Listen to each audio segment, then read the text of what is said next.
This is Hannibal here from thehannibaltv.com for a late night shoot interview, as we were just talking about before we got started, with none other than former WCW superstar Glacier. How are you doing tonight, sir? Hey, doing good, man. Doing good. How about you? Doing great. Just came back from a back workout. Oh, wow. Well, that's good. Still hitting it hard. That's good. Yeah. Where are you tonight? Where are we at? We are in New Jersey. In New Jersey, and headed to Philadelphia tomorrow for the convention.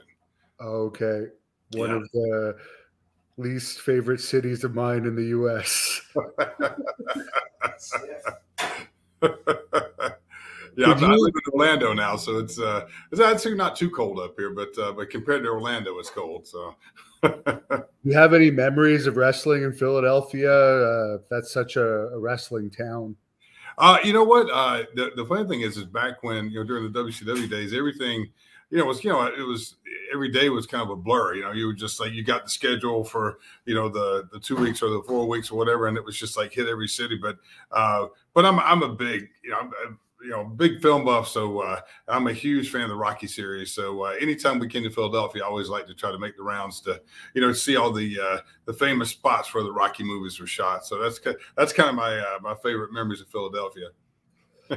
Yeah, the thing that I didn't expect when I went to the Philadelphia Art Museum for the first time was that there's people continuously running those stairs.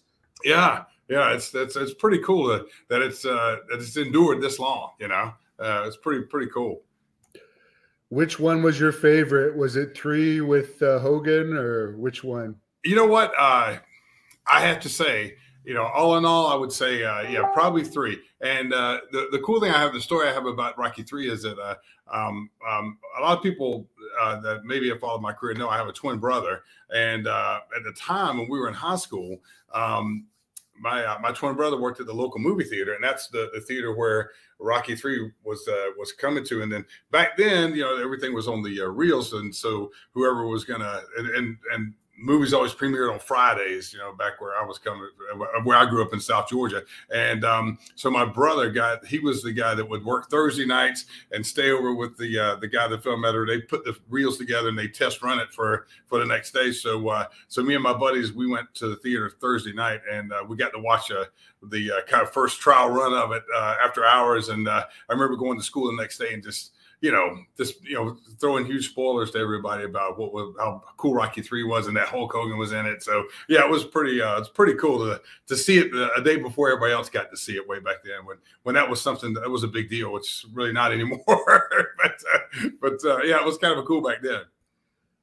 So did you play any other sports growing up before you got into wrestling? I imagine you had some type of martial arts background. Yeah, I studied, I was, like I said, I was real fortunate. I came from, a family with 2 great parents, and, we didn't have a lot, but there was a lot of love in our house. And as older I got, we just talked about this earlier tonight, I realized how fortunate I was to come from a stable home, because I know a lot of people didn't have that. And, but my dad was our coach, ever since we were young, football and baseball, mostly football. And then I got into martial arts when I was about 14, 15 years old.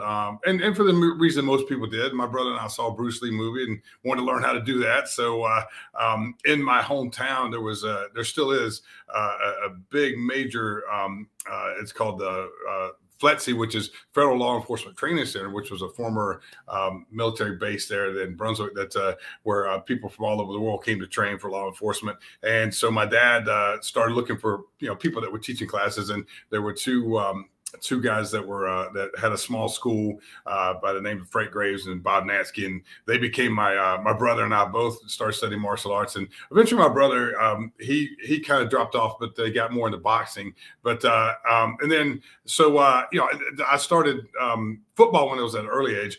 Picked up martial arts around 14, 15, which really, really helped me as far as football. And then went to college on a scholarship, played ball at Valdosta State University. And from there, never ever, even though I was a huge fan of wrestling and you know, when I was a kid, like all of us, I think that were wrestling fans when we were kids, I dreamed of being a pro wrestler. But as I got older, and this was all pre-internet days when the business was still very, very protected, especially in that Florida, Georgia area where I grew up. You know, when it was the possibility of getting into wrestling was proposed to me, honestly, I had serious doubts. I was like, man, I don't know if I'm tough enough to do this, because once again, you had to realize how it was presented, how well protected it was back then. But Rick Allen, who is still one of my great friends, who wrestled at Sandy Beach in WWF, and back then he was from Jacksonville, Florida. He was a part of this local wrestling show that they had, that they taped right there in the area where I went to college. And he introduced me to Fred Avery, who was a great journeyman wrestler. And he actually trained me and one of my best friends from and teammates from football. And we actually trained and broke in together as a tag team in the first few years of my my pro wrestling career. I spent mainly as a tag team, and then eventually my buddy just was something where he went a different direction with things. I moved to Atlanta in 1990 to keep pursuing the dream, and then January of '96, you know, I had my infamous meeting with Eric Bischoff, and the whole persona of Glacier was born, and I've been that ever since. So here we are. So what was it like growing up in the Georgia territory, watching that territory? Because it would have been booming during those years. I think those were the years where they had the promotional war, I believe. Yeah, it was, I'm telling you, it was great to be a wrestling fan. And once again, earlier tonight, we were just talking about this, that, you know, and even back in the 3-channel days of growing up in Brunswick, Georgia, and actually going to college at Valdosta State, which is only about 2 hours directly west of my hometown. So it was still right there on the Georgia-Florida line. You know, Georgia Championship Wrestling was really, really popular and really booming. Also Florida Championship Wrestling from Florida. And of course, that's where, you know, I first discovered, you know, the iconic American Dream, Dusty Rhodes. And he was by far my favorite wrestler when I was a kid. And, but yeah, so just getting to see a lot of that back then, you know, and it's funny how, like, you know, I get later on in life when I would get to know friends who were from, you know, Detroit area and New York area, you know, to them, all they knew was wrestling that was, you know, WWF or WWF when it got shortened. And, you know, I only knew, you know, Georgia and Florida wrestling. So, you know, it was a perfect example of, you know, you just kind of were familiar with whatever region or territory you were in, you know, whatever wrestling was there. And for me, it was Georgia Championship, Georgia and Florida wrestling. And of course, you know, you had all the guys that would kind of come through the territory. But when I broke in, as a matter of fact, next month will be 35 years I've been in the business, and I've been very active for all 35 years. I've done a lot of other stuff, but I broke in April of '87, right before, 2 months before I graduated college. And, you know, so there was a lot going on. I was very fortunate to come in during that end of that, you know, the territory system, and, you know, and got to see and experience, you know, some of that. And when I graduated college, I got my degree in education, got a job as a public school teacher, which was perfect career for me to be pursuing wrestling, because it was Monday through Friday. You know, I had some decent insurance, and I had my weekends off, my holidays off, and my summers off, which is when a lot of pro wrestling ran down in, you know, in the South. And so, so I was able to pursue, you know, my dream, but still, you know, pay the bills, so to speak, you know. And actually, I mean, teaching was something that was very, very, it was a very good experience for me. I can honestly say I never grew up aspiring to be a school teacher, but I'm really glad that I did. Glad my life went that way, because all in all, I ended up teaching for 14 years and got some great memories out of it. Met some great people. And I always say that, you know, anybody gets into teaching, I always say it's a career that, I mean, there's a lot of good things about being a teacher. There's a lot of challenging things about being a teacher, but one thing is what I learned is there's a lot of delayed gratification that comes, especially if you teach like what I did, which was mostly middle school. You know, a lot of times kids don't know how to really express their gratitude when they're kids, which we probably didn't either when we were kids. But I've been really, really humbled by how many of my former students reach out to me after they go through high school and college, and, you know, get out into the adult world, and, you know, just you know, living their life, and then they reach back out to me, and, you know, and it's just nice to know that you know, I made some kind of good impact on their lives, which I think is really the thing that all teachers have, have a calling to do is to hopefully impact, the next generation and hopefully in a good way. And I'm glad to know that I think I maybe did that a little bit. So, so teaching was a good route for me. It really was. So I guess your first stint with WCW was around the end of the NWA era, yeah, when you were part of their Great American Bash tour in 1989. How did you get involved with that, and what was that experience like? Yeah, this is it's the part of my career that I really enjoy talking about because I actually got to know Tommy Rich, Wildfire Tommy Rich, back when I was coming up, and I started working a lot for a gentleman named Ben Masters. He had a promotion called Peach State Championship Wrestling, and that's where I met Tommy. And so this was the summer of '89, so this was like my second year in the business.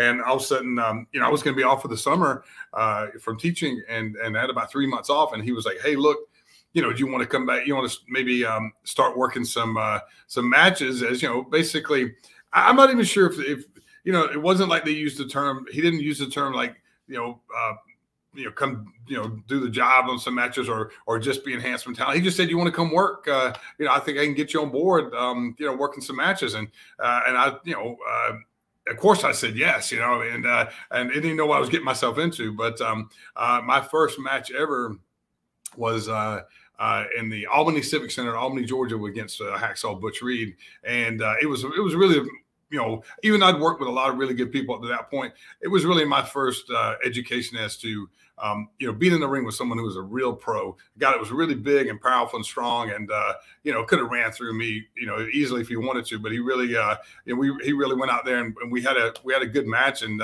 he really took care of me. And I never got a chance to really meet him afterwards and thank him for that. And of course, as we know now, he's passed away. But he really did. He opened up the door for me to by talking to Tommy and telling him I did good on all accounts. So I got invited to center stage for the TV taping a few days later, and that was a match that would really kind of put me on the path for the rest of that summer, because I ended up I get there and I'm already green as can be, and I don't even know hardly what I'm doing, and I get matched up with Great Muta, and then so here I am in center stage, which would become a legendary place for wrestling TV.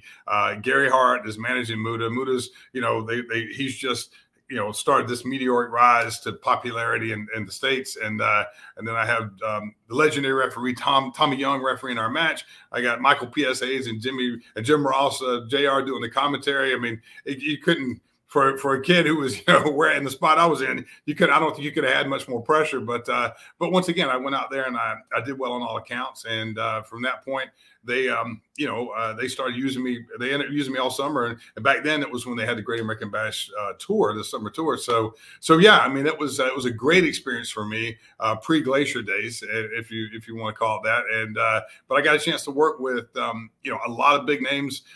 One being Terry Funk. I got a chance to work with Terry Funk a lot and then drive him around some. You can imagine being a wrestling fan from the 70s and the 80s, what that was kind of like. I mean, it's a huge honor for me and a thrill. And so, yeah, that whole summer, I think I grew 10 years in experience that whole summer, just working with some of the very best that there was of that time. Every single night almost, I was working.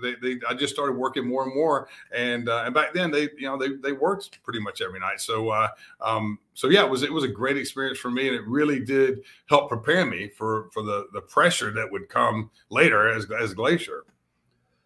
Is there any stories you could share with us about traveling with Terry Funk at that time? I do remember that. Tommy Rich came to me one night. We did a TV taping in Columbia, South Carolina, their basketball arena, and I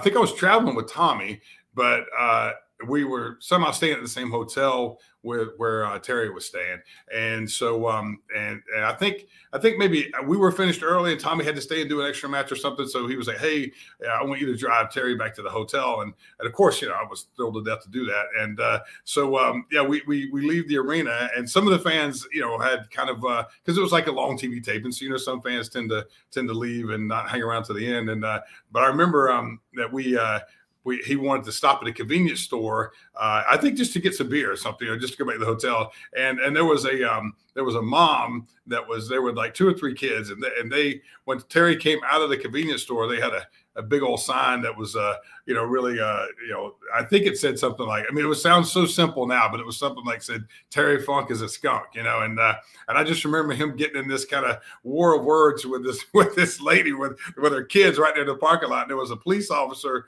parked in the parking lot, and Terry Funk he was milking it for everything it was worth. He was going over to the police officer. Officer, can you do something about this lady harassing me? And blah, blah, as he's walking back to the car. I remember I had a Volkswagen Jetta at the time, and he's loading the beer in the back and just going back and forth with this lady. And as I would come to learn later, I mean, what he was really doing was giving them a great experience, giving them a great story to tell for however long. And it was truly entertaining. And there was some words said in his exchange with the lady that I can't really repeat right now. Repeat out of respect for Terry. What would the pay have been like as an enhancement guy doing the Great American Bash Tour in those days? I remember it, and I remember because I remember we could get like a cash draw, but we were actually paid like I think it was like every 2 weeks we would get a check, which I thought was the coolest thing in the world. And I still have mine somewhere. They come in these cool looking, TBS envelopes and stuff. If I remember correctly, I believe so, because sometimes I know we could work up to, on the TV tapings, we could sometimes work up to 3 times a night, and depending on how much they were filming. And I believe it went, and I may be mistaken, but I believe this is pretty accurate. It was like $150 if you worked once.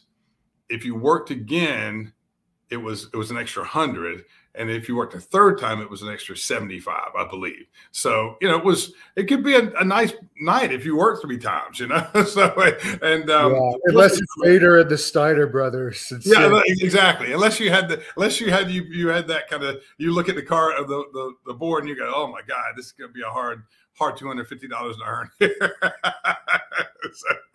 But there were some of those nights. I mean, I went up against, but this was back when the Samoan SWAT team was coming through, the Twin Towers were coming through, the Road Warriors. I mean, so it was pretty scary to go look at the board sometimes and just to see who you might have drawn for that night. But I was very fortunate. I remember we wrestled. I would get tagged up a lot against the Samoan SWAT team, and that's when Paulie was managing them. And I was, even though obviously we'd get soundly beat, because I think I was pretty much for a lifetime that whole summer, obviously. And the summer, and that's back when they would smash the pineapple on the opponent's face. And for whatever reason, they never chose to smash the pineapple in my face, which I was truly grateful for that. And of course, you wrestled for the UWF shoot style promotion in Japan. How did you become involved in that? Actually, through Peak State Wrestling, one of the guys that worked with us was a guy named Ronnie Gossett, who was a manager from up in the Memphis area for years. And somehow they had sent a scout that was kind of, I think, staying in the Nashville area. And they were looking for people who had, some either strong amateur wrestling experience or some strong martial arts experience. So Ronnie actually, referred them to me, and I'd moved to Marietta, Georgia at the time, and was pursuing wrestling from there. And here's the funny thing: this story has a couple layers to it. Is one of my best friends, still to this day, I was teaching at a middle school, but I was coaching at Lassiter High School in Marietta. And one of my good friends, Steve Day, was a coach and teacher and coach at Lassiter.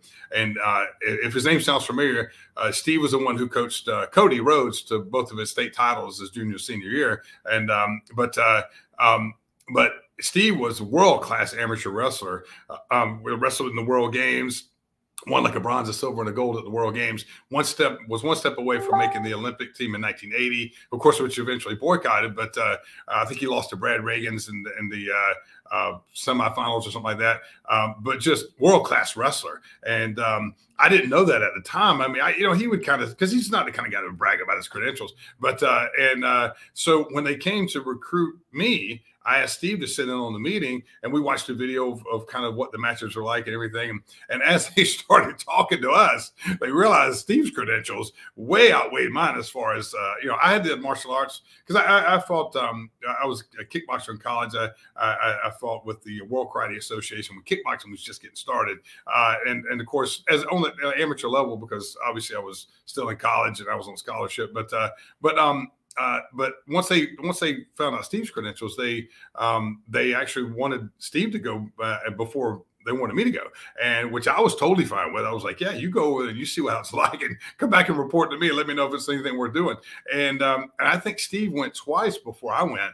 But they paid quite well for that time. This was early 90s, and then and one of the greatest things that happened for my entire career happened first time I went to Japan. As I got a chance to meet legendary Lou Thez and get to know Lou and become friends with Lou in the last 10 years of his life, which once again, as I get older, I realized truly how fortunate I was because Lou was one of those guys that it's like they say, he just didn't put himself out there that much to a lot of people. And especially, here I was, I was just just wet behind the ears, just still trying to learn my craft. And, and just to know that someone of his caliber, who I consider the greatest in the history of our business, to befriend me and really, share, obviously it's just unbelievable wealth of knowledge, it was a really, really cool thing. And even though those matches were tough, those trips were tough, they were still a lot of fun. And, I told the story earlier to Nick here tonight that my first time I ever went to the dojo to train, we'd usually go about a week early.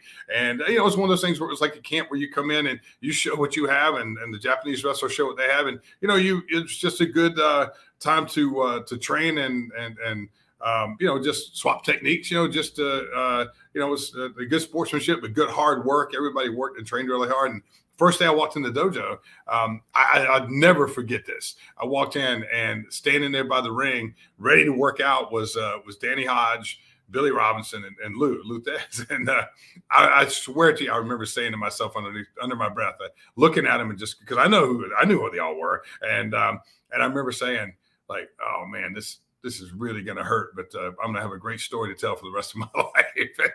And here I am over 30 years later telling the story still. But and it did hurt. Trust me, they put me through the ringer, but man, it was well worth it. It really was.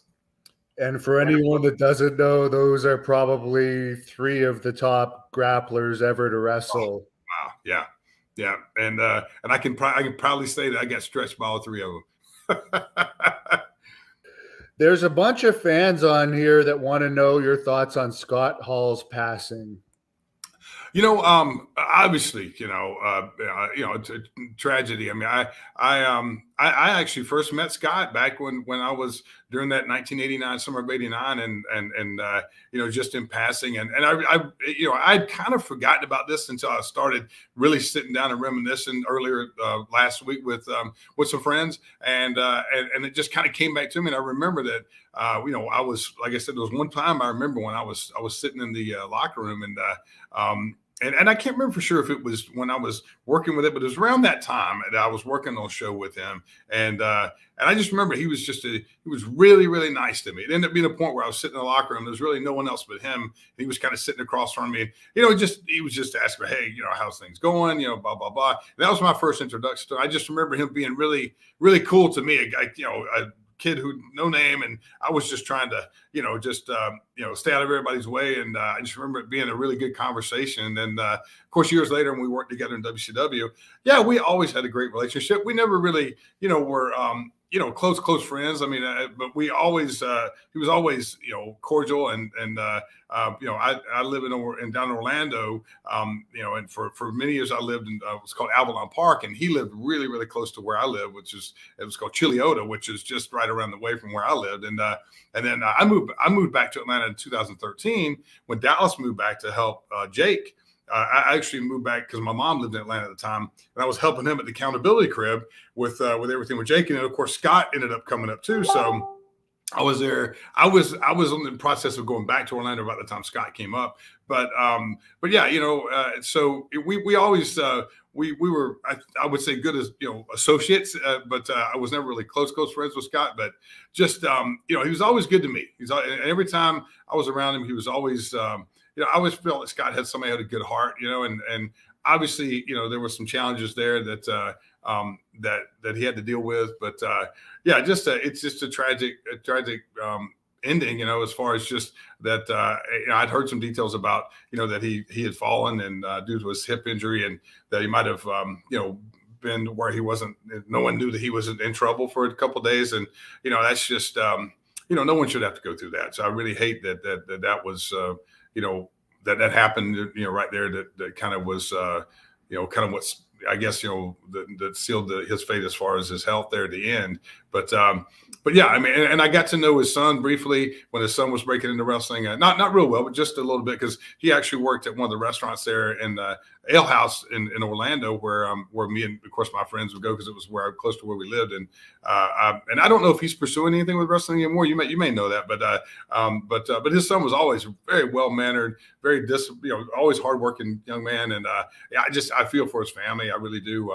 But he left a great legacy in pro wrestling, which will live on, forever. And there's a lot of great footage of Scott Hall being the band guy and being all these other great characters that he was, the Diamond Stud, because I'm really, really good friends with Dallas, and I know Dallas has put out a lot of great material, to kind of celebrate Scott's life and his career, and yeah, it's just it's a tragic loss. It really is. And like I said, my heart goes out to his family. It really do. Speaking of Dallas, I understand that it was him that got you your contract with WCW as Glacier. Yeah. As obviously, working, partnered with QT and QT Marshall and Cody with the Nightmare Factory. I proudly do a lot of coaching, and because I'm a teacher and a coach, I have a lot of quotes that I use to help me coach. And my number one all-time favorite quote is that I got from my athletic trainer in college, is that it's not what you know and it's not who you know, it's who's willing to say they know you, who's willing to put their name and reputation on the line for you to maybe help you get a leg up in whatever it is that you're doing. For me, it happened to be wrestling. And I met Dallas when I moved to Atlanta in the early 90s. And it took till January 96 to where the stars aligned, where it was the right time and place for him to pitch me to Eric Bischoff. And I got a meeting with Eric, and it was, I'll never forget, it was about a 3-hour dinner, just me and Eric. I don't think either one of us planned on it going that long. And but in that one dinner is when he offered me, he said, I want to sign you to a deal. And that was the beginnings of the what would become Glacier, and I owe that completely to Dallas, because he was the one who went to bat for me to get me that meeting. And like I said, he was the one to say he knew me, and it changed my life forever. Now, when I interviewed Brian Clark, he was telling me when they signed him for that, they sent him to martial arts training.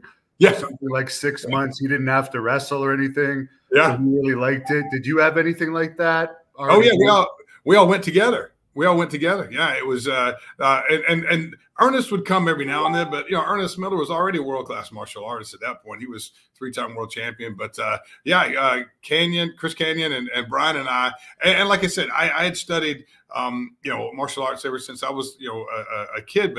But by the time I got to where I was doing, I was still doing some of that. But I dove, completely into pro wrestling. That's what I was doing. And I would still go back home and train with my 2 instructors. And my 2 instructors are still, father figures to me to this day. One just turned 80 years old. Well, I guess, yeah, back in January. So, but yeah, I mean, it was something where I remember there was one martial arts instructor that I found, and the 3 of us would go train together, and it was just one of those things to where we were expected. Eric was a big martial artist. I think he still is.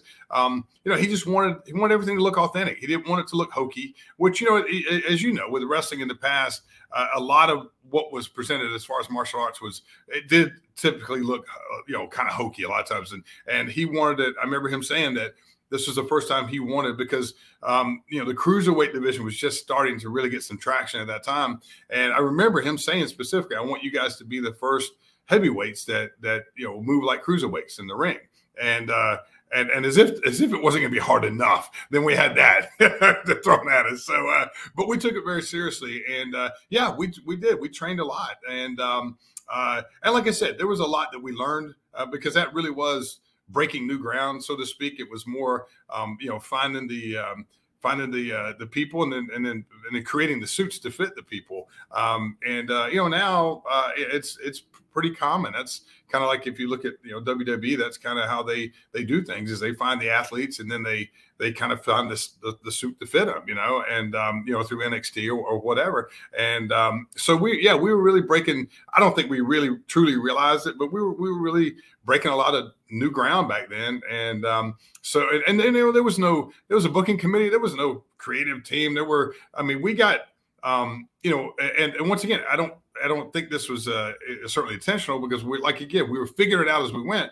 But basically, Dallas was kind of put in the head of it, and it was basically on us we started training at the power plant literally every day of the week that it was open, which was typically Monday through Friday. Sometimes we would go in on the weekends with Dallas, but it was just let's try to figure all this out, and through that process, man, I grew a lot personally and professionally, and which is why now when I work with people and creating whatever gimmick that they are trying to create, I have a really good working knowledge of how to do that, because I had to figure that out.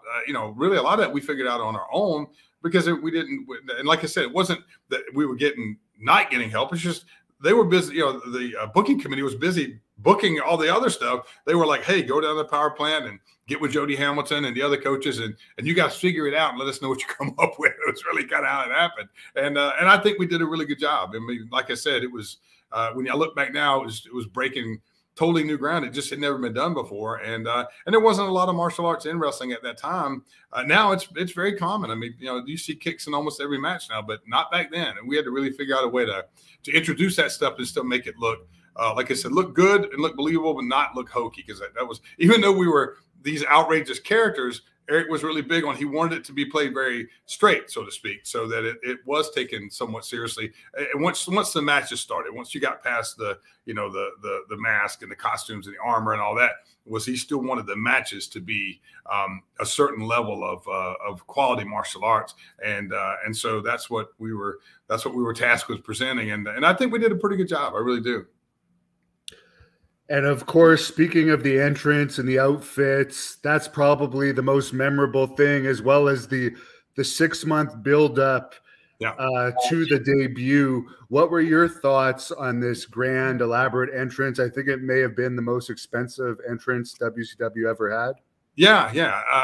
And once again, they were figuring out as they went a lot of times, and with the build-up, I mean, heck, I was just like, come on, guys, let's get on with it. I want to get out there, And so it was, I felt like once again, I think that they were figuring out as they went. They were like, okay, should we do another one? But I do remember, you got to understand, this was very much in the infancy of the internet. So it was really fun, I think, for Eric, and I know for us, to kind of be able to keep it quiet, because there were rumors speculating as to who Glacier was and blah blah blah, and because the internet was not as it is now, it was a lot easier to keep that kind of quiet. But yeah, it was the entrance itself was something. Once again, it broke new ground. That had never really been done, and I will say this: I'm very, very honored and very thankful that I'm the one who got to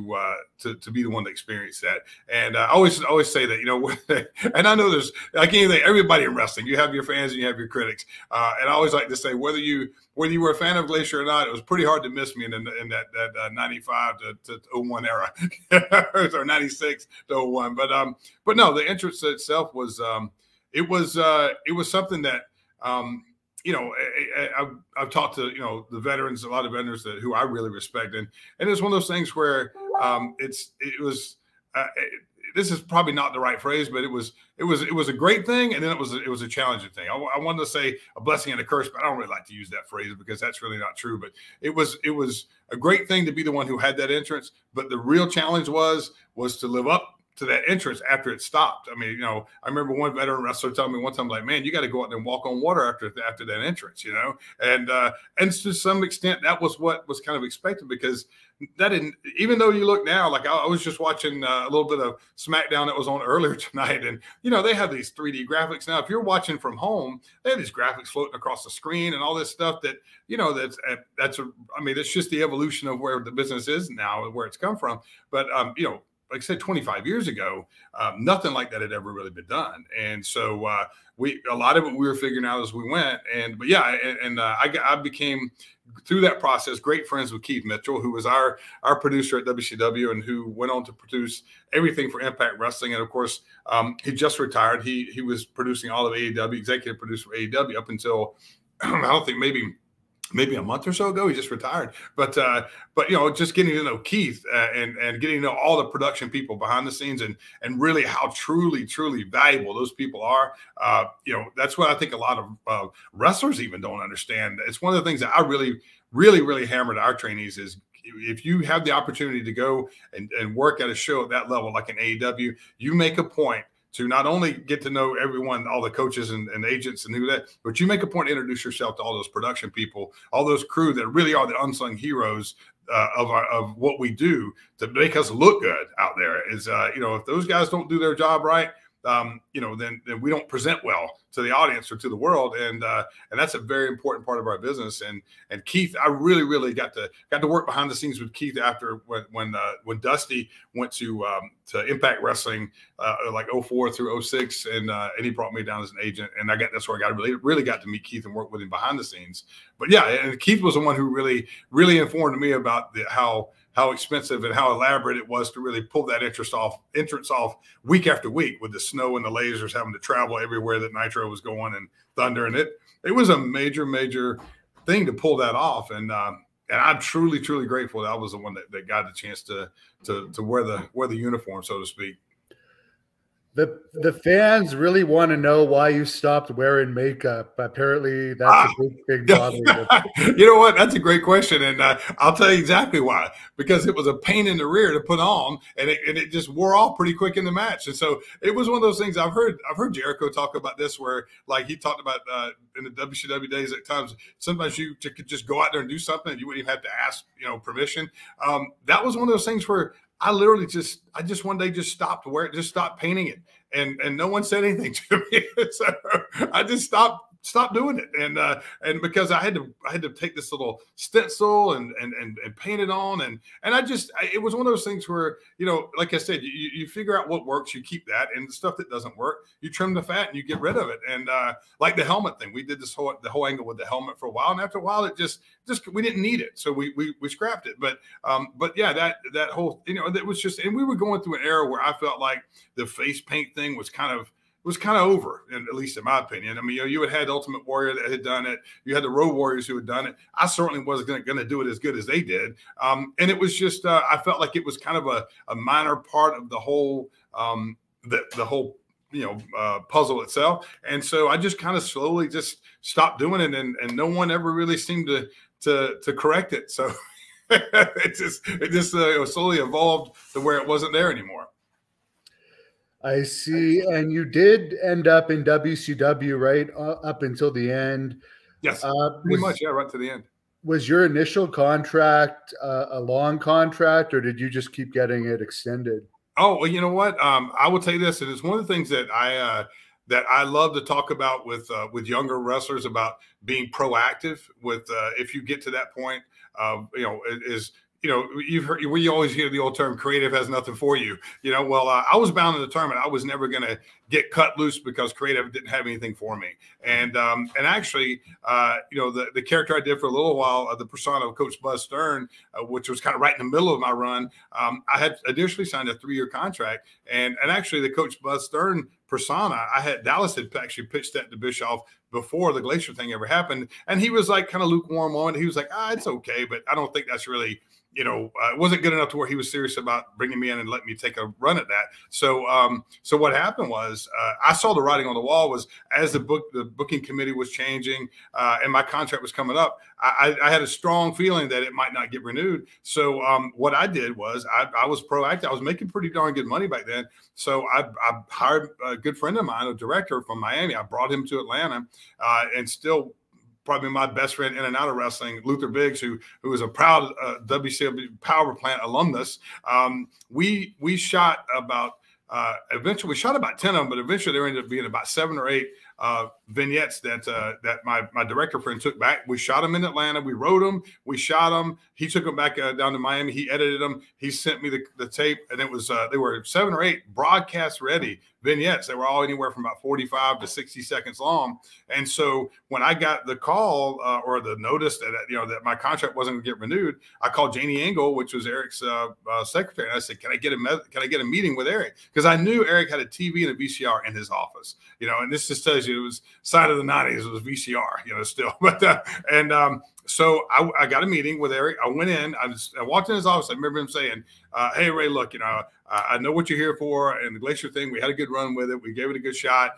It's just not where we are right now." And I said, "I hear that. I get it, Eric." I said, "I just want you to take a look at this videotape."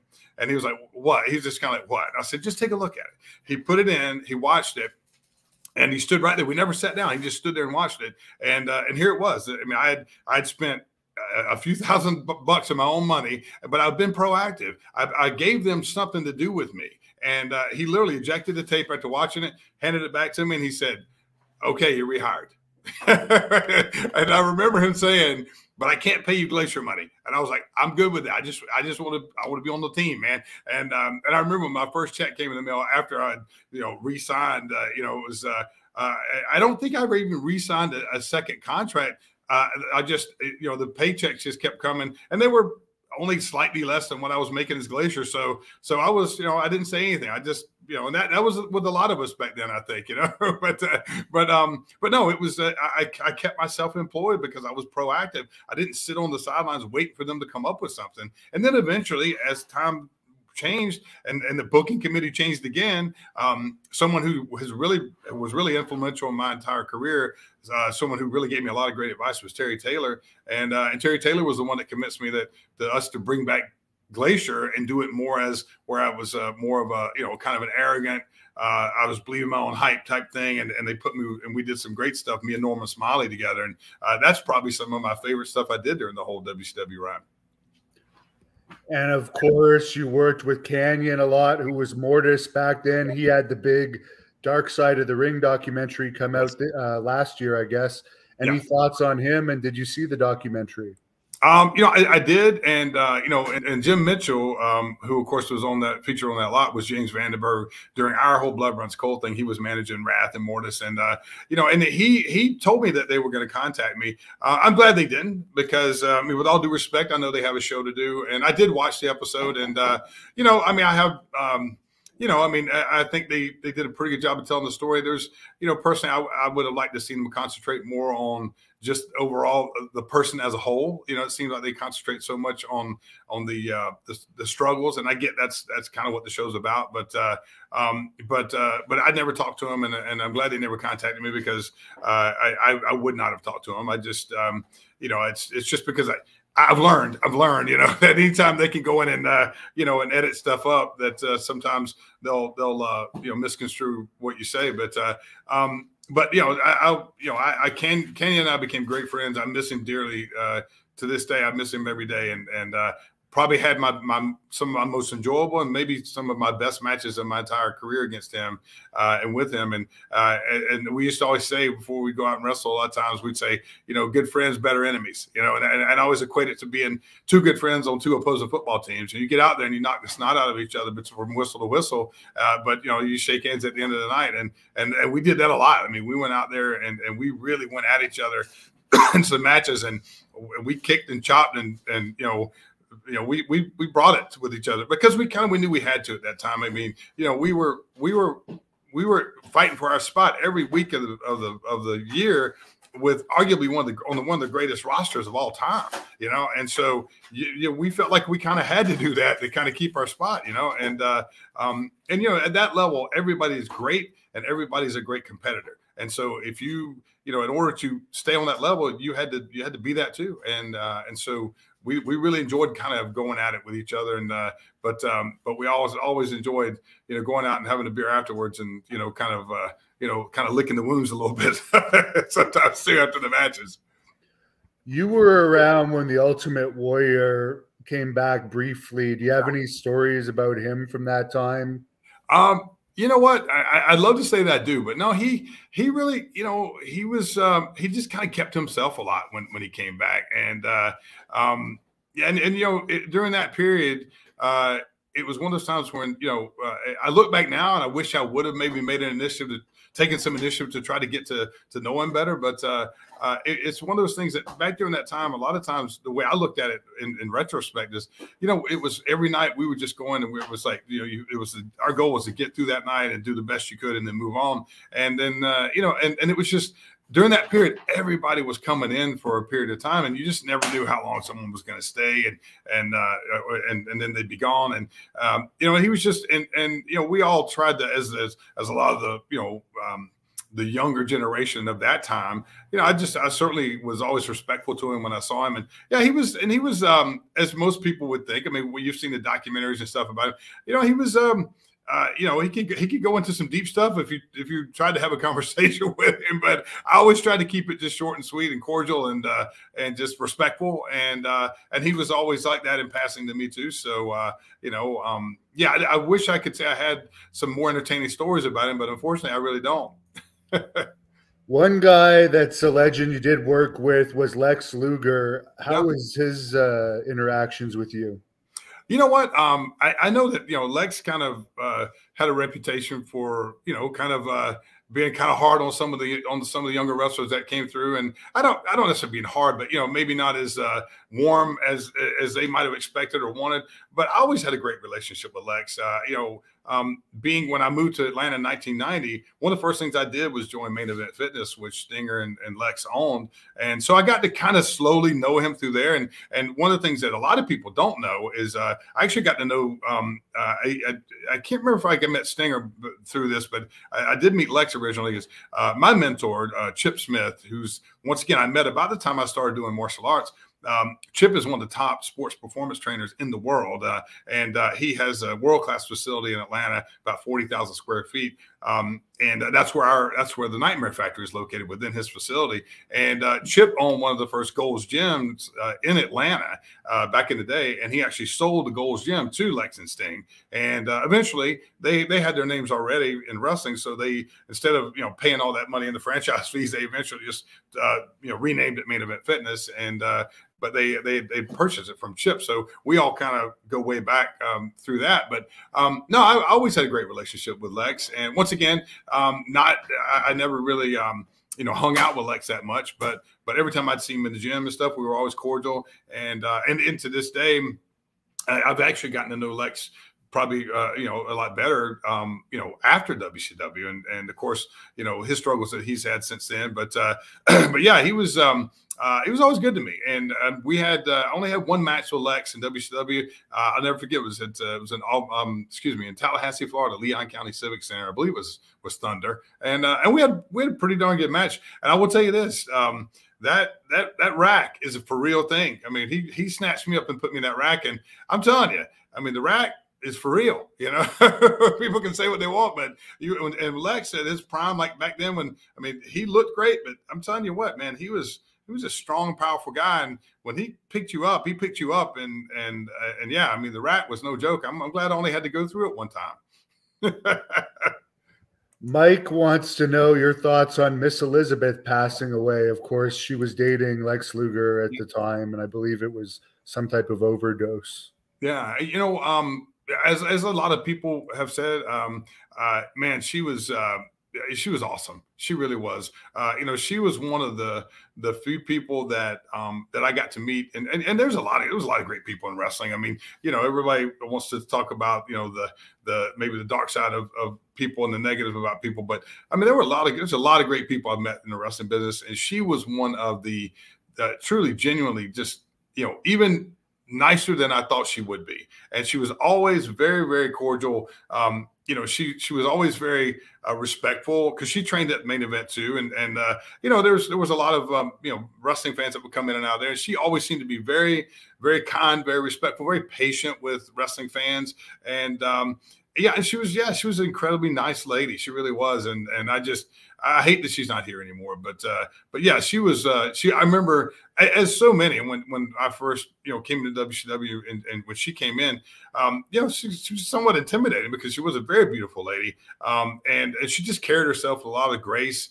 And, but she was the one that would be disarming. She would, make you at ease and put you at ease, because she was so warm and friendly right out of the gate. And I think that's really important, that people know that she really, as far as I was concerned in my experiences with her, just a very warm and friendly lady. And I'm really, really glad I got a chance to know her, because she was one of the biggest stars of our business during that time. And once again, I hate that she's not here anymore, because I think she was a really good ambassador for wrestling, because I never saw her give a fan a bad experience. And to me, that's very, very important in what we do, that we owe that to the fans, to give them a good experience. Yes, that's very true. And of course, Elizabeth was with Macho Man before. Did you have much interaction with him? I did, and you can imagine, I mean, we were, coming in when I came up through college, and that was when, the great era of WWF, and I actually got injured, and he and I got injured at the same time when I was in WCW. And back then, when you got injured, typically you would have to, they had the orthopedic surgeons in Atlanta that they'd work on you, and we had to do our physical therapy there. And so I believe it's when I injured my knee in a match, and I think he injured his ankle, and it was either vice versa. Either I injured my ankle and he injured his knee. But either way, we spent several weeks together doing physical therapy. We were there at the same time, and that's where we really developed a friendship. And then, of course, me being as close to Dallas as I was, and that legendary feud that he and Dallas had. So I was around a lot with Dallas when all that was going on and forming. So I really got to know him, and man, I tell you what, I mean, it was one of the best experiences of my life, was getting to know Macho on a personal level, because he was just he's an incredibly intense guy, just like everybody says. But yeah, he was a fun guy, and when he could kind of let that persona down a little bit, and just on a personal level. Yeah, he was a really entertaining guy to be around, and I really, really enjoyed getting to know him, and I never expected to get to know him the ways under the conditions I did, but yeah, he was he was somebody that every time I saw him in passing from that point on, like when he came into to Impact, that period of time near the end of his career, and stuff, we would still reminisce and just good to see each other and stuff. And yeah, it was a lot of fun getting to know Macho. It really was. And like, it was a huge thrill too, because like I said, I came from that era where, when he was on top of the world, I was a wrestling fan. It was before I really got into wrestling. And that's another one of my favorite sayings, is do what you love, and what you love will reward you. And getting to know people like Macho Man and Kurt Hennig and people like that, who I watched before I got into wrestling, is an incredible experience, and just something that I don't take lightly. I mean, I realize how fortunate I am, and I try to convey that to the generation that's coming up behind me, as people say all this crap about, oh, don't be a mark and don't go up and talk to people, don't get pictures made with so and so. BS. Get all the pictures you can get made with people that you look up to and that you admire, and go over and shake their hand and introduce yourself and get to know them, because you know what, you may never pass again. And so for all the people out there that sit there and say, oh, don't be a mark, well, you know what? The heck with that. All right. We all have cameras now in our pockets. All right. Take as many pictures as you can. If you'd be crazy not to, because, our memories fail us all the time, and pictures are a great way to just record your journey. And that's one of my best advices I give to people is go up and introduce yourself to the people that you admire when you meet, whether it's in the wrestling business or not, and get pictures with them, record your journey. I'm really big on that. And of course, you were number 81 victory for Goldberg, as a fan brings up here. Any thoughts on working with him and the longevity he has? He's still main eventing, getting paid, I guess, $1 million a match sometimes. Yeah, yeah, and I'm still good friends with Bill, and I worked with Bill 4 times, 2 on Thunder and 2 on Nitro, and yeah, I mean, hey, listen, Bill was. First of all, I always enjoy working with Bill, and I was really honored that Bill trusted me enough to actually, once again, you have to understand this was a time when people weren't doing a lot of kicks and martial arts stuff in matches. Bill was really into that, so I was somebody who could do a lot of those things with Bill that maybe other people weren't willing to try to do, and we had some really good matches. I mean, I was not a few years back, I was sitting there watching some stuff with Dallas, and Dallas was like, man, you did a lot with Bill, but when Bill wasn't giving people a lot of, to do, and they were telling him not to give a lot of, I was like, yeah, we actually did. We had some really good matches. And, yeah. And it's funny. This is maybe about a year and a half ago.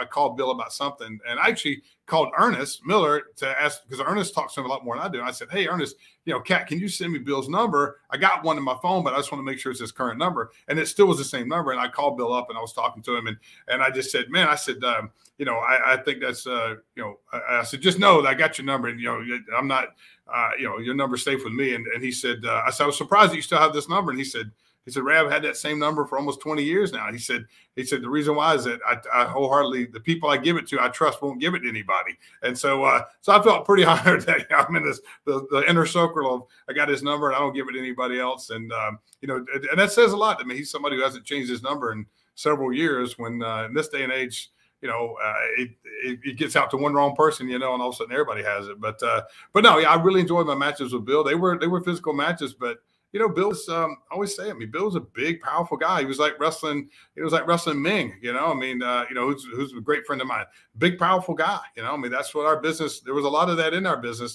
Today there is, but, it's just, I always had great matches. I don't have anything but good things to say about working with Bill. And what were your thoughts on the end of WCW? Because you're one of the ones that obviously, for whatever reason, WWE never gave a shot to. Yeah. Well, and actually, and I've talked about this before, is when we got bought out, I had an opportunity to go to WWE. They made me a modest offer, and granted, they had picked up a lot of who they wanted, but there was a modest offer that was offered to me, and Kevin Kelly was the one I was talking to at the time, and oddly enough, I didn't meet really Kevin Kelly face to face and us really get to know each other until just a few years ago. But they offered me an opportunity to, based on my family, especially my father was a very celebrated Georgia State Trooper, and I had a very storied career, and they were interested in having me come in and do a State Trooper gimmick, and that was just something that hit a little too close to home with me. I didn't want to trust that legacy to the wrestling business, so to speak, and it also, and even equally as important, was Dusty had started Turnbuckle Championship Wrestling, his company, right there in Marietta, Georgia, and he asked me to be his right-hand guy, and Dusty was my childhood hero. And so at that time, I was engaged to be married. Steve Day, who I just talked about earlier, offered me a position to come back and teach school and coach, and then also, if I was able to do that, I'd be off the road, and I could help Dusty, my childhood hero, build his company. And I know people may not understand that from the outside looking in, but I was pretty road weary after 5 years of being on the road, and at that time I knew that working with Dusty would never come again. That opportunity would never come again, and so I opted to. And like I said, let me be clear. The offer they gave me was a very modest offer. It wasn't like they were courting me, and it wasn't like that I was some high on their radar. But it did mean a lot to me that they at least offered me something. But and I was very, very appreciative of it. But I sat down and did some soul searching, and I knew that the opportunity to work with Dusty was something that was a once in a lifetime. And I'd gotten to know him at WCW because he produced all my vignettes for the Buzz Stern thing. That's where we really got to know each other. And I was, that was something where it was a hard decision, probably for some people to believe that I made that, but I did. And I've never, ever for 1 second regretted it, because I got to know Dusty on a very personal level. And that was something that it meant more to me than I could ever even put into words. And I'm truly, truly thankful that I decided to go that route and help Dusty build Turnbuckle. Even though Turnbuckle Championship Wrestling only lasted for a few years, it was an unbelievably awesome few years. I can tell you that. Any story about Dusty you could share with us that we may not be aware of? You know, I always say about Dusty. Dusty was, you know, people say never meet your heroes. Well, and I met my hero, and he was awesome. He really was. But he was human, just like everybody else. You know, I mean, he could have a bad day. You know, but one of my favorite stories is just I just think of what memories pop into my mind, and one of my favorite stories to tell about Dusty is that when I was getting married, from our wedding, it was Thursday, the day before the rehearsal dinner and all that stuff. And Dusty calls me up, and you can imagine, any of you out there that ever have gotten married and had to plan a wedding, you know how stressful that is. And so Dusty calls me up, and it's the Thursday, the day before the rehearsal, and he's at the tuxedo shop, and he calls me up, and you know, everybody, if they tell a Dusty story, you got to try to tell it in the Dusty voice. So he always called me Raymond, which I thought was unbelievably cool, because no one ever called me Raymond except him, which I thought was just really, really very special to me. But he calls me up, and I answer the phone. He says, Raymond, this is Dream. And he goes, I'm at the tuxedo shop. This damn tuxedo don't fit. And I'm like, oh, no. And here we are, the day before the rehearsal dinner, 2 days from the wedding. And he goes, look, I got a really nice Hawaiian shirt. Do you mind if I just wear that? You know? And I remember I literally like collapsed. I just exhaled. I said, Dream, please tell me you're joking. And he just says, yeah, I'm joking. He said, tuxedo fits. So I got, I accomplished something that most people would never accomplish. I got Dusty Rhodes into a tuxedo, and he looked pretty darn good. I'll tell you that. There's a fan on here asking if you have any Bobby Heenan stories. Oh, yes. I mean, I just, and like I said, I'm not the smartest guy in the world, but I was smart enough to know that a lot of times when we, after especially Nitros, to sit down with some of the greatest minds like Bobby Heenan, Gene Okerlund, guys like that at the bar, buy them a drink and just soak up the knowledge, and there were a lot of times when Gene and Bobby would sit together, and I'd always try to, just grab a spot with them, and Bobby would just have the, just the best, anybody knows Bobby Heenan knows he would have just the best lines, and he would pop down. I just remember he would just pop down and say stuff, he would be giving you a line and you didn't know it was a line until the punchline hit you, and he would always say stuff like, he'd pop down and he'd say, Glacier, he said, you ever know, I ever tell you I was bisexual? And I'd be like, what? And he'd say, yeah, me and my wife only have sex twice a year. He'd just say stuff like that, And but I do remember my all-time favorite line from Bobby from Monday Nitro was when Bischoff brought in it was little people, and they did an 8-man match, and a lot of them were wearing masks and stuff, and at some point I think it was him and Tony Schiavone, and all 8 of them were just diving and doing all kind of crazy stuff. And I remember Tony saying something to the effect of, the referees lost total all control of this match, and then Bobby just as Bobby could do, because he was so great with a one-liner, he just blurts out, said, yeah, it looks like a riot at a daycare center. And that's always been my favorite line for Nitro, is Bobby saying that line during that match. You know what my favorite line of Hannibal's show is? What? My favorite line is when the captain sets in and sets that no good Canuck straight. You're taking too much of our time, Hannibal. Okay? I can't believe he even associates with you. He seems like such a good guy. You know what? I've heard many a lady say that about you. So let's not go there, Hannibal. Okay? Good night. Ladies love me. What can I say?